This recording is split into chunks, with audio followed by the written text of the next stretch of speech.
Alrighty, everybody. Hello again, and today I am here to tell you what the ladies like. And do you know what the ladies like? Turns out it's a strong Dark Eldar that knows how to handle Chaos Nade Cult. So, a few weeks ago, I got re-challenged to a match by a player named Binis, and a while back I played him against him at a Chaos Mirror. The link to that video is below in case you haven't seen it. And so, yeah, one day I get tagged in Discord, and I guess he wanted to play again at some point. So we ended up playing a match, and I deliberately picked Dark Eldar into Chaos, which, as I'm sure some of you know, is one of the most lopsided matchups. It's definitely difficult to beat Dark Eldar in this matchup, just because Nade Cult will destroy you. But I did something a little bit different, kind of on the fly. I didn't get a lot of time to test this, but yeah, so Fatamorga, once again, this is probably one of the most played maps online, one of the most popular.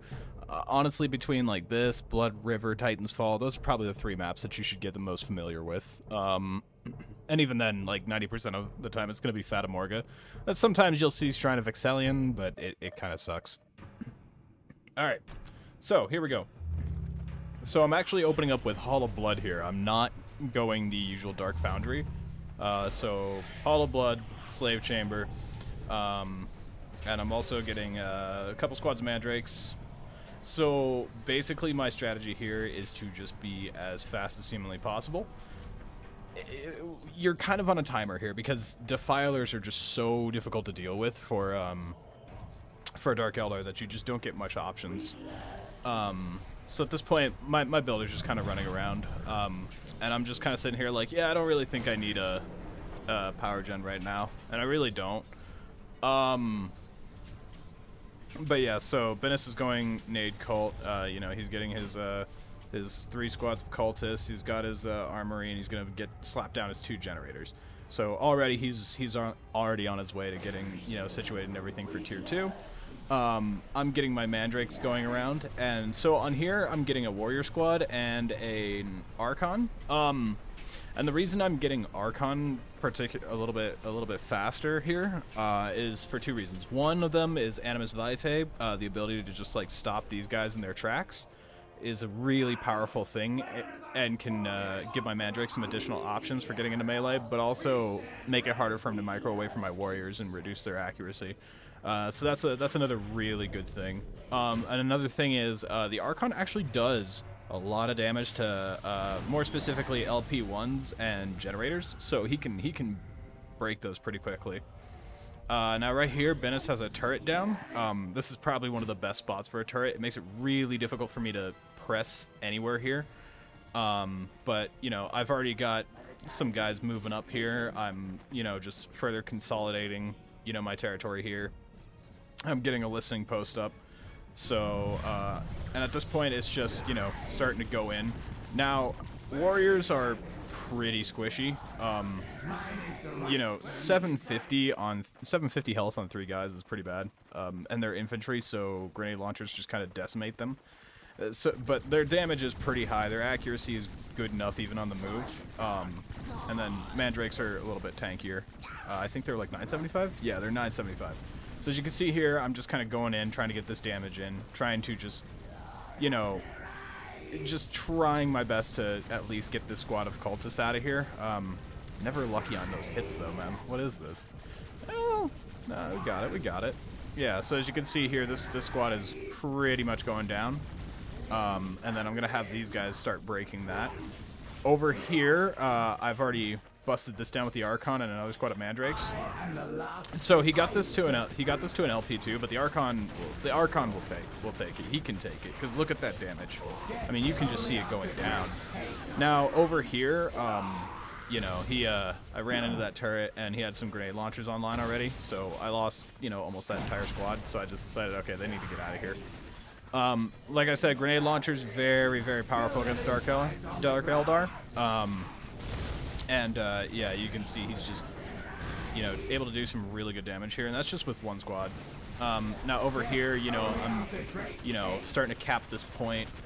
getting rid of that LP2 and just kind of trying to consolidate my guys. I also managed to snipe his builders over here, just because that slows him down even further. But you can see he's starting to press in with both these squads with grenade launchers up. That's where it gets particularly dangerous, and you can see just right there, just boom, yeah. Just like that, you know, and I wasn't paying attention. I lose that warrior squad. That's really unfortunate. But then I realized what's happening. I'm like, yes, this is not good. Archon is just kind of ignoring everything. He's not really threatened by this. And you can see he's already getting his machine pit down. He has it down now. And I don't think he has the resources just quite yet, but I am pressing it as hard as I can. And at this point, it's just about, you know, trying to do as much damage as I can before that Defiler happens, so that it's not gonna just run away with the game. Now back at home, you know, I've got more warriors going. I've also got my mandrakes going around, trying to cap these critical locations, which is something that I really want to get done. I'm also getting the Mandrake stealth and getting ready for tier 2 because I'm going to need it. As you can see here, more grenade launchers just causing problems for me. Yeah, that always hurts, you know, losing that much stuff, because those are expensive losses. I mean, you know, these Mandrake squads are down to 1 guy each. Oh wow, he's getting away though, so. So, you know, we're kind of trying to push back on those cultists, because I need to get rid of them. I can't, like, if there's still at least 2 squads, yeah, look at that. Just gone, deleted. But yeah, so as long as those cultists are still up, it makes it just that much harder for me to deal with the inevitable, Defiler. And that's one of the biggest things I'm considering here, is that I really need to do something about that. So I get that cultist squad, it's gone, it's out of here, and now I'm gonna take out this armory while capping this point as well. And he's starting to rebuild generators over here and get LPs up. So he's just trying to kind of just turn this into his little area. Unfortunately, I wasn't paying attention here, and he got another cultist squad out and snuck him away. Like, if I just didn't greed on this and just pressed over here, I would have been able to see this and at least be able to kind of shut this down. But I've got the victory countdown going. And that's something that Dark Eldar are pretty good at, is getting those victory countdowns started. Realistically, I should have had that started like 2 minutes ago. Because then at that point it wouldn't have even mattered that he's getting this Defiler out. But he is getting the Defiler out. Meanwhile, I'm going into tier 2 right now. I'm getting some generators online. I'm getting my LPs going as well. And I'm actually starting to consider sending a builder up here. But yeah, so you can see that Defiler, it's in now, and yeah, Defiler is just the best vehicle in the game, hands down. But I decide I need to buy time, so I send my Archon into going to melee with it, because this prevents it from doing a lot of shooting damage. And the Archon's pretty tanky, and I give him his bodyguard, the Incubi.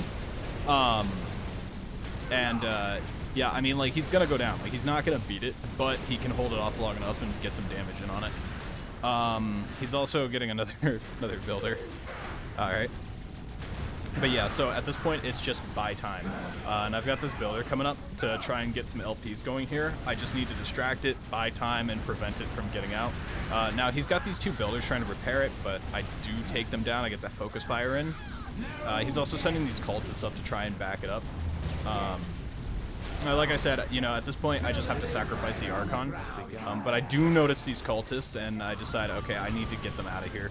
Now, the Archon, you know, he's you know, this Incubi is all that's left. It's, you know, totally hosed. Now, I do have the stealth of my Mandrakes, so my Mandrakes can start just... My single Mandrake can be a true man and just kind of start body blocking it and messing up its movement. Bright side, though, I do get those cultists out of there. So now... Yeah, rest in peace, builder. But I have these LPs up, and that's gonna buy time, because I can also start upgrades on them and get Dark Lances. So you know, he's not gonna tear through this that fast. So at that point, it just comes down to just buying that time. Now I've got my Dark Foundry up. I'm in tier 2. You know, I'm getting Scourges ready to go. I just do think that Scourges are really the best play I have here, along with Raiders. So at this point, you know, he's going in on that, and my my poor little mandrake, he's going in, dude. So I just need to keep pumping in more damage on that. I think he's getting a second one. Yeah, he's getting a second one ready to go. He's getting his vehicle tech to build more, and now he has the sorcerer online. The sorcerer could be problematic, but you know, Dark Eldar don't have great morale either. But as you can see, I do manage to distract it long enough for this to kind of get situated and pump more damage into it, get that Dark Lance going, and it's just all about buying time. But here comes this sorcerer, and I've also got my Scourges there, but yeah, so the Chaos Sorcerer gets in and already starts disrupting my lines, but my Raider gets in just in time, so I'm just thinking to myself, okay, I need to get these Scourges out of here, and I need to get these guys into a Raider, because a couple of Warriors and a Raider will just destroy this guy. I mean, he just goes down, like, pretty much immediately, as you can see here. He doesn't have much health left. I think he's only got, yeah, he's about to die. So as you can see, a couple Warriors and a Raider really do a lot of damage. I mean, that Sorcerer just got dunked on. But now he's trying to rebuild his power base here, just kind of retake what he lost, and now he's trying to siege down with that Defiler. But I do have some Raiders, and I've got Scourges incoming, and I am building more Scourges, because at this point it's just like, okay, Darkland Scourges is what I need. And I'm not even going Homunculus Laboratory. I am full-blown all in here. So, you know, this is really the point in the game where either I'm able to win or I just straight up die. But, you know, obviously he's going to try and prevent my take and hold, so he's going to, you know, start to try and decap. And I mean, he has to, because otherwise, you know, the game ends just right then and there. So obviously he's going to try and go there and here, because that's the only real route he can go. He cannot push through this, and I know this. And I have a couple options here. I can either, and I do notice those cultists as well, so I got those Raiders going. By the way, their movement a little bit wonky, especially with their size and, you know, and their little hitbox. It's just weird, but they are fast. They get moving quickly. And like I said, with Warriors on there, they do disturbing amounts of damage to anything that's, you know, not a vehicle. And even then, they do have Dark Lances, so they pump a little bit of damage in there. But I do stop this, so... Well, I stop them from capping it, at least, but they did uncap it. And I see that there's some more cultists over here, so I need to go stop that. I don't want those cultists taking this. And I have Scourges as well, so I can just rapidly deploy wherever I need to be. And this is why I like Scourges. Now, obviously, I went Dark Lances on them, but you know, it's still better than nothing. And you can just see that, you know, those guys just go down quick. And then there's that Defiler still sieging me, and then he also has a Hell Talon in there. So yeah, now I'm trying to fly away my Scourges because they're body blocking my like I said, Raiders are just really awkward in that way. But so here we go. He's getting ready to doom push, because when you're in this position where it's 2 minutes left on a take and hold and you only have one real good route to go, you kind of have to doom push. And so, you know, he's getting those cultists in, but I do have a full squad of stealth mandrakes. And he doesn't really have any detection, and realistically I probably could have gone a little bit more mandrake heavy. But, you know, so he's got the Hell Talon, but I do have a third Raider coming in. He's got a Builder coming in. I've got the Mandrakes there, even though they should be going in. But 2 minutes. I do lose a Raider, but I've got another one, so it's fine. The Mandrakes are going in. We're just trying to, you know, I mean, this is really it. This is the doom push right here. And he has, let's see, yeah, 3 Defilers, but he's going to lose one. Another one's really low.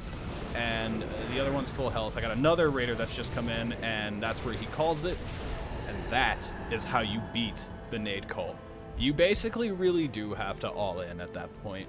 Now, you do have a couple additional options and things that you can do. So, like, I was going for a Witch Cult Arena, because witches, with their combat drugs, if you activate that, you can go into melee with Defilers and do very, very well. So that's something worth taking into consideration. But other than that, typically you're going to be looking into like a tier 3.5 with your Soul Cage, so that you can get Ravagers out, because that's really the best defense that you have against Defilers. But realistically, it's just about hitting hard, hitting fast, and just going all in, because you're going to try and either win with the take and hold, or you're just going to put them into a position where they have to doom push and all or nothing it. So, I probably should have built, like, a third squad of Scourges. Maybe get a second squad of Mandrakes out, because I had the 2 warrior squads, and I think that 3 squads of Scourges probably would have been the way to go. But, you know, I was taking this back as well with some more Mandrakes, and then I had another squad of warriors coming out, and even more raiders getting ready to go, and, you know, I could always look to rebuild the Archon, maybe get a Homunculus just for the Soul Explosion, because, you know, a lot of cultists I can kind of fall back a little bit and then use a Soul Explosion. So there are some additional options that I have, but in general, this is going to be how you deal with Nade Cult. You're basically, you hit hard, you hit fast. And this is the reason why I went with Hall of Blood and not Dark Foundry Opener, because I just didn't think that Hellions and Jet Bikes were going to be it on this. Those grenade launchers can actually do a good amount of damage to Jet Bikes, and then like, Jet Bikes do decap really fast, but they don't do a whole lot of damage to buildings, and even outside of that, you know, the second Defilers happen, they're pointless. And then Hellions, I don't know, I don't think that I would get the efficiency of unit kills that I was looking for as compared to Warriors, and Warriors are a little bit cheaper. They're a little bit more expensive up front on their cost, but their reinforced, I think, is like, what's their reinforced? I think it's like 50? Yeah, it's like 50, so it's really not that bad compared to like 65 on Hellions that are mostly melee. So that's just another thing to consider of why I went that route. Anyways, guys, I hope that this was enlightening. And for any of you that are Dark Eldar players, just understand that there are other strategies out there other than just, you know, going Hellions and Jet Bikes. So you can go Hall of Blood, but you really need to have an immediate game plan, and you need to do immediate effective damage if you're going Hall of Blood, because if you don't, you're screwed. You know, if he still had all of this here, that would have been it. I would have been toast. So just remember, if you go Hall of Blood, you have to do damage within the first couple minutes. It is critical. Otherwise, you know, you can go a little bit safer with Dark Foundry. And then there's just some matchups where Dark Foundry just makes sense. Space Marines. Anyways, guys, that's where I'm gonna cut this here. I will see y'all next time, and have a great day. Bye bye.